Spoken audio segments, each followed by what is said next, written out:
Okey, ada yang DM dekat saya untuk minta saya buat satu video bacaan surah Al-Fatihah ketika mana jadi imam solat berjemaah.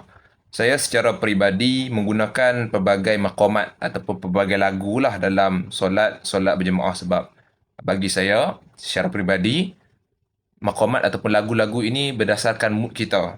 Ada yang ros, ada kadang kita sedih, ada kadang kita rasa sayu, ada rasa kita hibah. Jadi itu menentukan sejauh mana kita menghayati surah Al-Fatihah. Jadi insya-Allah saya akan bacakan salah satu. A'udzu billahi minasy syaithanir rajim. Bismillahirrahmanirrahim. Alhamdulillahi rabbil alamin. Ar-Rahmanir Rahim. Maliki yaumiddin. إياك نعبد وإياك نستعين اهدنا الصراط المستقيم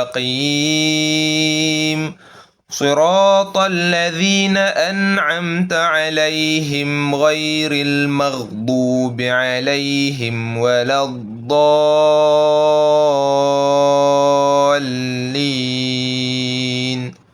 آمين.